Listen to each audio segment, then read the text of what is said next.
two of my work friends with me right now, Sandi and Karyn, and we talked a little bit about managing friendships earlier in the show. And one of the things I think is interesting is if you have friends that do not get along, so you have friends from all these different spheres, what do you do to get them all together? So from my perspective, I used to try and do the let's all go out for my birthday, and then it was weird. So now I keep them all separate. Like little groups, clusters. They're all in little clusters, tribes. and some of them are all by themselves on an island, and I go meet them on the island. Right. You know, some of them are into books. Some of them would never read a book. Some of them want to go party in a club. Some of them are like, no, you need to come to my house in pajamas.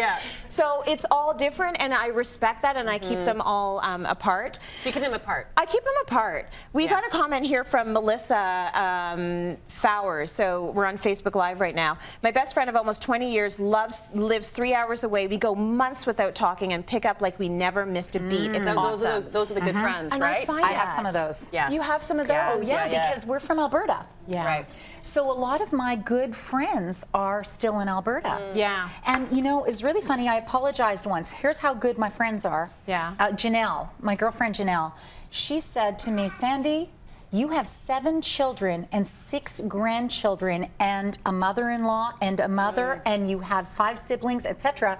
Your circle's so tight as it is. Don't you worry about it. We love each other. We love each other. We call it Graceland. In my friendships, we call it Graceland, where there's grace. Yes. There's grace. It's not kind of like, you know, we're holding obligatory. Yeah. We call it. We've termed that word, Graceland. I love that. I love that. Okay, a couple of more. Katrina, I have best friends for a long time. Sometimes we sit down and whatever is going on, we fix our issues. Sometimes I help them out. Lynn Rice Townsend said, my best friend, I've had my best friend for 59 years, one of them, and one of them for 39 years. We talk about 2 to 3 times a week. That's family now. That is family. It's like we've never been apart. Lorella is asking me, telling me she loves my PJs. Where did I get them?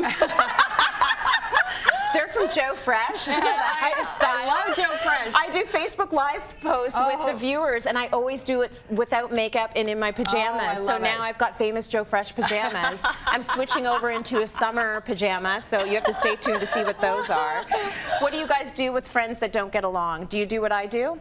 Well, you know, we actually have it as a couple. So, you know, we do these mystery dinner dates, right? We started this, right? Oh, we love them. They're so much fun. Okay. But what we did is that there are certain friends that I have that Brent, he's like, yeah, the husband's okay. I don't know if I want to spend a whole evening with them. I get it. Right? Like there's some. Absolutely. So I had to kind of go through it. We have a whole filter of list of who we want to be, and he had to kind of sign off, and I had to sign off on his list. Okay. And then that way we just kind of keep it separate. So I think that's very cool. I think that's kind of realistic. Just because you're couple friends, it doesn't mean you have to do the couple thing all the time. You can just do the girlfriend thing. Yes. Yeah, I totally agree. Divide it up and make it work. And I think the guilt needs to come out of not just parenting, but friendships. Yeah, enlist a little bit of Graceland in your lives.